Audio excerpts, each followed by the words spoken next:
You wrote an op-ed piece in the Wall Street Journal. We're going to spend a bunch of time talking about that today related to Hillary Clinton and her email practices. But you have come under some criticism from defenders of Secretary Clinton in recent days who are upset about the notion that no one is pointing out that you have not identified yourself as an advisor to Jeb Bush. So I just want to get that out of the way. I don't know how much time you've spent with Jeb Bush, and I just want to answer the question to the extent that how does that affect the way in which you view her situation? Not at all. I haven't spent a whole lot of time with Governor Bush, and the way that column came to be written is I got an email from an editor at the Wall Street Journal asking me if I'd been following the story, who hasn't, and whether I was interested in writing anything, and I did.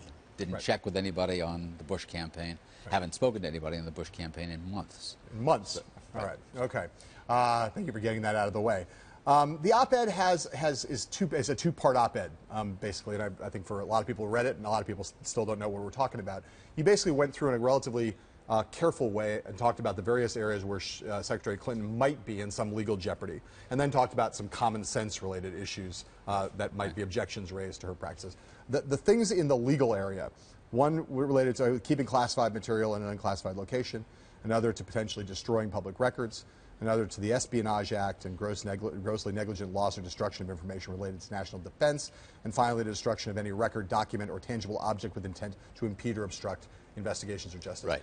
Of those four areas, I mean, we could spend all day talking about all four, which of those do you think poses not the most severe legal penalties, but which do you think, on the basis of what we know now, is where she is in greatest jeopardy? I think the misdemeanor, which is the same one that was used with respect to General Petraeus, the same one that was used with respect to John Deutsch, that is keeping classified material in an unsecure location. That's the easiest. Is also has the most minor penalties. It's a misdemeanor. It's not a felony. The one that actually presents an odd sort of risk for her is the one involving destruction of government documents by somebody who was their custodian.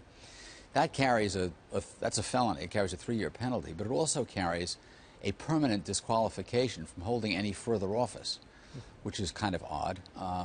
And that, I mean, since she's obviously running for another office, that would present a certain problem. And that relates to destruction of not just a classified material or potential class, but to any government document. Any government record. If you are the custodian of records, you destroy those records, then theoretically you face prosecution. And presumably the only way in which she would be in trouble for that is if among the 30,000 or so emails that she destroyed, though there were some government documents in that cache of emails. Yes. Which we do not at this point know. The Clinton campaign. Oh. Well, they've indicated that there are government documents among those. I think they unearthed a couple of hundred documents that were among those. I don't know whether anybody would prosecute her under that statute. That's a whole different thing. So the Clinton campaign has offered several rebuttals to this scandal, and we wanted to tick through a couple of them and ask you after each one, does this matter? So first of all, the claim that she did not send classified information. If it was received, it was not marked classified. The restrictions relate to the information. They don't relate to the markings on the information. And if you're the Secretary of State, then what you get is the most sensitive, the most confidential stuff, because otherwise it doesn't make its way to you. So, but if it's the case that she's trying to make a distinction. She's basically trying to say, look, the things that were sent to me, I had no reason to think they were classified, and I'm not responsible for what comes into my inbox, right? That is, if you were Colin Powell, you had a private email system, and somebody sent you a classified document, you couldn't be responsible for just receiving it. Colin Powell used a private email system private email service, right. Only on occasion. It happened a couple of times. We're not talking about reliance entirely on a private email system. I understand that, but the point I think they're making is that she can only be responsible for email that she sent and whether that was classified or not. Not entirely, because it depends on how if you get a piece of classified email on your private server. Right. Your first obligation is to take it and stick it in a secure location, i.e. on a classified server, tell your IT department about it, and possibly wipe it off your unclassified server. There's no indication she did that. Another Clinton rebuttal has been that the Secretary only deleted personal emails and had the right to do so. No doubt she had the right to delete personal emails. Whether all she deleted were personal emails is obviously open to question, since she was the person doing the deleting. she deleted, I think, a total of what, 30,000 emails, which involved Chelsea's wedding and yoga.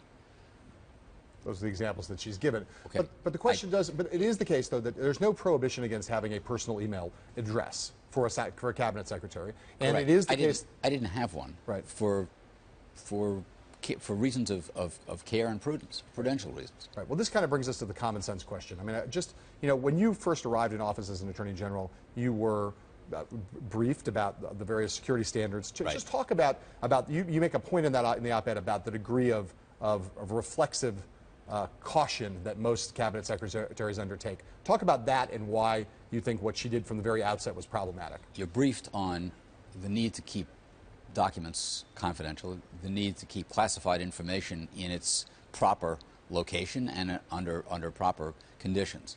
For example, you don't take papers with you unless you're carrying them in a locked envelope, unless you're carrying them in a vehicle that qualifies as a SCIF. I managed to make an arrangement with the FBI, which had an apartment down the hall from mine, that I could look at documents in my apartment because they had a camera trained on the front door of my apartment. But at the end of the night, I would have to go down the hall, give them the documents, and they would hold on to them.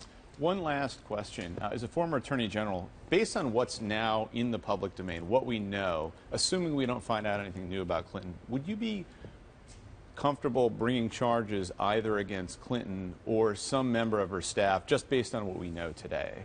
Can't based on what we know today because we don't know what documents were among the government documents that were on her private server. And you can start with that. We also don't know precisely what she knew about those documents. So no, I would not, based on what we have now, you couldn't justify bringing a case. On the other hand, no case has been brought. That's why they conduct investigations. Do you think it's in any way meaningful? This is the last question for you. Do you think that when they point out right now, there's been no indication that there is a criminal investigation going on today? Is that meaningful in any way? It's not meaningful and it's false. What do you think they're investigating? The FBI doesn't conduct civil investigations. And they don't investigate. Another trope is that they are investigating her email system. They don't investigate machines. They investigate people. And one of the people they're investigating is the former Secretary of State. Right. They're also investigating other members of her staff, obviously, because they too were involved in transmitting documents. But it's a criminal investigation.